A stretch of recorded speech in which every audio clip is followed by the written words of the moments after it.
බොරු අඩුපාඩු හදලා හරි බයිනවා. ඕකගේ ආප්පවලට මතුරලා සීනි දානවා. ඒකයි ඔය සෙනග. මං කියන්නේ මේ බීට හිතන්න පුළුවන් නම් යකෝ මම 200ක් විකුණද්දී අරු ඒ ආප්පම 700ක් විකුණන්නේ මොකක් හරි හේතුවක් තියෙනවා. තව එකෙකුට බැන ඉන්න වෙලාවේ තමන්ගේ තරංගකාරයෙක්ගෙන් ඉගෙන ගන්න try කරන්න ළමයි. ඕනම රස්සාවක් එහෙමයි ළමයි. ඔෆිස් එකක වැඩ කරත් පොඩි තැන ඉඳලා ඇවිල්ලා එකෙක් දියුණු වෙලා ඒ ඔෆිස් එකේ ඉස්සරහට යද්දී ඕපදූපකාරයෝ හැමතැනකම එකම තැනක ඉන්න හේතුව තමයි ළමයි. ඒ විෂන් එකේ ස්වභාවය. ලෝකේ තියෙන හොඳම වාහන ඒවා තියෙන්න ඕනේ. හැම වෙලාවකම තමන්ගේ දේ ફોකස් කරන්න. තමන් කොහොමද තව දියුණු වෙන්නේ? තව ඉගෙන ගන්න. නිකන් හිතන්න දරුවෝ දැන් මේක මොකක් හරි ටවුන් එකක්. හරි. මොකක් හරි ටවුන් එකක්. අපි හිතමුකෝ නුවර ටවුන් එකේ තියෙන ආප්ප කඩ ටිකක් මේ. මේ ටවුන් එකේ තියෙනවා ළමයි ඔන්න පළවෙනි ආප්ප කඩේ A, දෙවෙනි ආප්ප කඩේ B, තුන්වෙනි ආප්ප කඩේ C කියලා හිතමු. හරිද පැටියෝ? A B C. මම කලුත් දවසක මේ පන්ති වල ළමයිට මේකම කියලා තියෙනවා වෙන විදිහකට. දැන් දරුවෝ මේ මුළු නුවර ටවුන් එකේම දවසකට විකිරනවා කියලා හිතමුකෝ ළමයි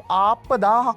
ආප්ප 1000ක් විකිරනවා කියලා හිතමු. ආප්ප 1000 හරියටම 333 ගානේ බෙදලා මේ කඩ A B C වල නෙමෙයි විකිරෙන්නේ. A කියන එක විකිරනවා පුතේ ආප්ප 700ක් විතර. හොඳම කඩේ එක. B කියන එක විකිරනවා ළමයි ආප්ප 250ක් විතර. C කියන එක විකුණනවා ආප්ප අපි හිතමුකෝ 40ක් විතර. C වලින් පස්සේ තියෙන අනිත් ඔක්කොම කඩ ටික විකුණනවා ආප්ප 10ක් විතර. ඕකනේ වෙන්නේ සාමාන්‍යයෙන් ඕනම ව්‍යාපාරයක සිද්ධ වෙන්නේ ඕක. එතකොට දරුවනේ මේ B කියන එක බනිනවා A ගේ අඩුපාඩු කියලා. බොරු අඩුපාඩු හදලා හරි බයිනවා. ඕකගේ ආප්ප වලට මතුරලා සීනි දානවා. ඒකයි ඔය සෙනග. එතකොට මූට බයිනවා. දැන් බයිනුන් දෙන්නයි. මේ පොඩි කඩවල ඔක්කොමලත් මූට බයිනවා. ඒට.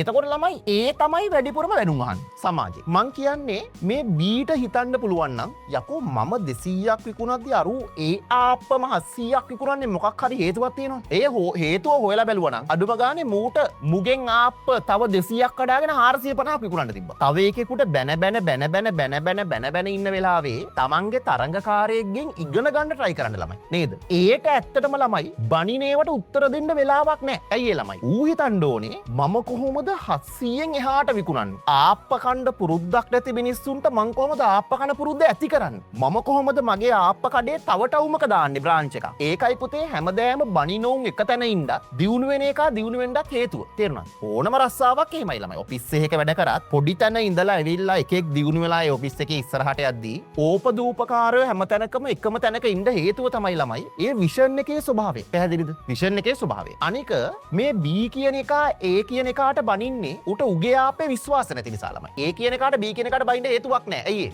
ඌට කොහොමද සෙනග ඉන්නවා. ගොඩක් වෙලාට බලනකොට පුතේ ඕනම ශේෂ්ත්‍රයක පළවෙනියා තව උන්ට බනින්නේ නැහැ. පැහැදිලිද? දැන් උදාහරණයක් බිස්කට් ගත්තොත් මැලිබන් මංචිනේ ඉස්සරහින් ඉන්න. මැලිබන්වත් මංචිවත් ගමේ තියෙන බේකරියට බැන ඇඩ් දාන්නේ නැහැ නේ. ඒ ඇයි ඒ ගමේ තියෙන බේකරියේ උන් තමයි කියන්නේ අම්මෝ රසකාරක දාලා තමයි මැලිබන් මංචි බිස්කට් හදන්නේ. මැලිබන් එකේ උන් ගමේ තියෙන බේකරියට බයින්නේ. ඇයි උන් බලන්නේ මේක කොහොමද තව දියුණු කරගන්නේ? කොහොමද ලංකාවෙන් පිට උන්ට බිස්කට් කවන්නේ? ශේෂ්ත්‍රයක් තුල ළමයි දිනන්න නම් තියෙන එකම හේතුව තමන්ගේ අවධානය හැම වෙලේම වෙන උන්ට නෙමෙයි තමන් කෙරෙහි ફોකස් කරන්න ළමයි. තමයි ඔයගොල්ලෝ ඉගෙන ගන්න ඕන පළවෙනිම දේ. තමන්ගේ අවධානය තමන් කෙරෙහි ફોකස් කරන්න. බුදුරජාණන් වහන්සේ බුදු වෙන්නම ફોකස් කරද්දී දේවදත්ත යශෝදරාව බැඳ දවසේ ඉඳලම සමහරවිට සංසාරේ ගත්තොත් ඊටත් කලින් ඉඳලම හැමදාම ફોකස් කරේ බුදුහාමුදුරුවන්ට වරද්දවන්නේ කොහොමද කියලා. ඒක නිසායි බුදුහාමුදුරුවෝ බුදු වෙද්දිත් දේවදත්ත අපායට ගියලා. දැන් හැම වෙලේම තමන්ගේ දේ වෙන එකෙක් කෙරෙහි තියාගන්න එපා. තමන්ගේ ફોකස් එක හැම වෙලේම තමන්ගේ තැනක තියාගන්න ළමයි. මම කොහොමද දිනන්නේ? එතකොට සමාජයෙන් පිටින් බලද්දී අපිට පේනවා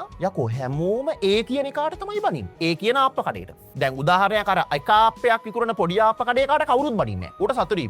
මොනවා වුණත් මං එක ආප්පයක් විකුණුවත් කවුරුත් මට බනින්නේ නැහැ. හැම වෙලාවකම සමාජයේ ඉස්සරහා තමන්ගේ තරංගකාරයන්ගෙන් විවේචනයට ලක් වෙන්නේ පළවෙනියා. හොඳට බලන්න. ඒකට ඕගොල්ලෝ මොකක් හරි රස්සාවකින් ඉස්සරහට යන්න නම් දරුවෝ ඕගොල්ලන්ට තියෙන ඕන පළවෙනිම දේ තමයි වෙන උන්ගේ චෝදනා තරංගකාරයෝ ඉරිසියාවට නම් ඒවා කරන්නේ. ඒවා සත පහකට ගණන් නොගෙන ඉස්සරහට යෑමට තියෙන හැකියාව. සත පහකට ගණන් නොගෙන ඉස්සරහට යන්න තියෙන හැකියාව. ඒ කියන්නේ ඕගොල්ලෝ සමහර වෙලාවට ලෝය කෙනෙක් වුණත්, ඉස්කෝලේක ටීචර් කෙනෙක් වුණත්, ඒ කියන්නේ පටන් ගන්න තැනින්ම මැරෙන්න ඕනේ නෑනේ ළමයි. දැන් උදාහරණයක් හිතන්න ලෝය කෙනෙක් වුණොත් එහෙම සමහරලාට මුල් ටිකේ උසාවිය යන්නේ බස් එකේ. අවුරුදු 75න් මැරෙන දවසේ දවසේ උසාවියට බස් එක යන්න ඕනේ නෑ. ලෝකේ තියෙන හොඳම වාහන ඒවා තියෙන්න ඕනේ. හැම වෙලාවකම තමන්ගේ දේ ફોකස් කරන්න. තමන් කොහොමද තව දියුණු වෙන්නේ, තව ඉගෙන ගන්නෙ. සමහරලාට පළවෙනියා පුතේ මුංගෙන් ඉගෙන ගන්නවා දෙයක්. මුංගෙන් ඉගෙන ගන්න. පළවෙනියට කරන්න තියෙන කෙනෙහිලිකම් ඔක්කොම කරනවා.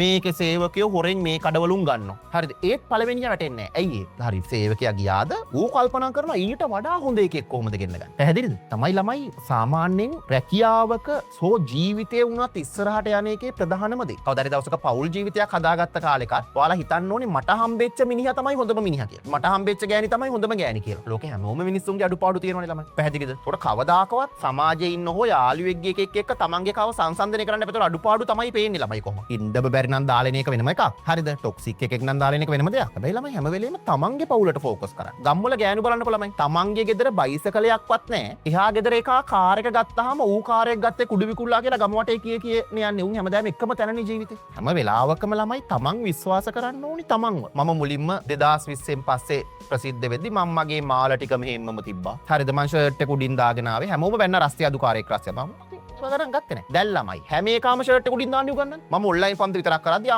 ඕ කතාව ටික කාලයයි මාසෙයි දෙකයි හරිද මම දැක්කේ ව්‍යාපාරික අවස්ථාව ළමයි කියන්නේ රටේම ප්‍රසිද්ධ මිනිස්සෙකුට රටේම ළමයින්ට එකපාර උගන්නන්න බලනවා හැමෝම කිව්වා ෆිසිකල් පන්ති තමයි හොඳ දැන් ওই හැම එකම ළමයි ෆිසිකල් පන්ති වලට අමතරව ළමයි දෙන්නෙක් හරි තියාගෙන ඔන්ලයින් පන්තියක් කරන්න try කරන්නේ ඒක ඇතුලේ ඉස්සරහට යන විදිහ තමයි මම බැලුවේ දෙවෙනි එක තමයි මේකත් මම උදාහරණකින්ම කියන්නම් හිතන්න අපි පොරවන් ඉන්නවා බෙඩ් ෂීට් එකක් රෑ නිදාගෙන ඉද්දි මේ බෙඩ් ෂීට් එකේ මකුණු වගේක් ඉදලා අපේ ඇඟ කනවා අල්මාරියේ තව බෙඩ් ෂීටුත් තියෙනවා අපි ළමයි මොන කරුමයක්ද අදත් නිදාගන්න නෑ මේ බෙඩ් ෂීට් එකේ මකුණු කිය බැන බැන නිදා ගන්නවා දුක් විඳින්න අපිට පේන්නේ ළඟම තියෙන විසඳුම මේ බෙඩ් ෂීට් එක විසිකල්ලා දාලා පැත්තකට අල්මාරියෙන් අලුත් බෙඩ් ෂීට් එකක් අරන් පොරව ගත්තා නම් අර දුක නෑ අපි කරන්නේ මුලින්ම පෙරවන් ඉන්න බෙඩ් ෂීට් එකට බයිද ගොඩක් වෙලාවට ඔයාලගේ ජීවිතේ දුක්ගෙන දෙන හේතු දුකක් වෙලා තියෙන්නේ ඒවා තමන්ගේ කරගෙන ඉන්න තාක්කල් විතරයි ළමයි තේරෙනවද මං කියන්නේ ඒ කියන්නේ කවුරු හරි මිනිස්සෙක් දිගින් දිගටම රිද්දනවා නම් ඒ රිද්දීම නවත්ත ගන්න පුළුවන් හොඳම ක්‍රමය ඌත් එක්ක රණ්ඩු කර දඟල දඟල ඉන්න එක නෙමෙයි ඌ තමන්ගේ නෙමෙයි කෙනෙක් විදිහට සලකන එක. ඒත් අපි රිදෙන්නේ නැහැ නේද? ඕනම දෙයක්. තමන්ගේ නොවන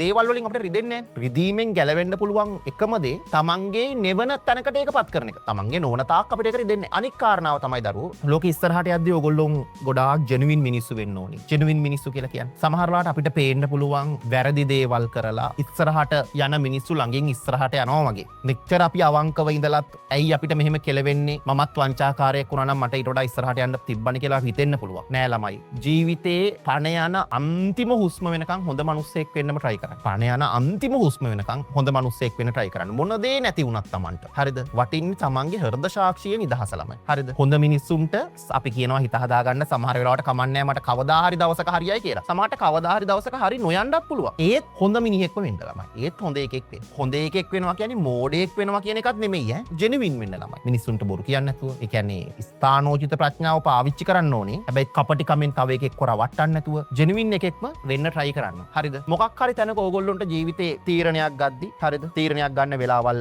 එද්දි බලන්න අපි ඉගෙන ගත්ත සමහර කතාවල තිබ්බ චරිත දැන් උදාහරණයක් කුණ්ඩලකේසීට පැනලා ගිහිල්ලා වෙච්ච දේ කුණ්ඩලකේසීගේ ජීවිතේ හරි බේරුනේ මොලේ පෑදිච්ච නිසා. අදින්න පුබ්බක ළමයව මැරුණට පස්සේ පසුතැවිච්ච විදිහ ඒ කියන කරුණු කාරණා හිතට ගන්න. එහෙනම් පාරකදී දැක්කොත් කතා කරන්න. දැන් පාරක ගියොත් එහෙම මම 1000 ගාණන් ළමයින්ට මේ ඔන්ලයින් හරහා උගන්වන්න ගත්තේ 2021 වගේ උස. ඒ කියන්නේ 20 කියන්නේ 21කට විභාගයට ළමයින්ට වගේනේ. දැන් පාරක මීටර් 100ක් එහෙට මෙහෙට ගියත් කොහේ හරි ඉන්නේ මගේ ළමයි තමයි. ඒ ළමයි සිංහල කරාට. එහෙනම් වැඩ ටික හොඳට කරන් යන්න.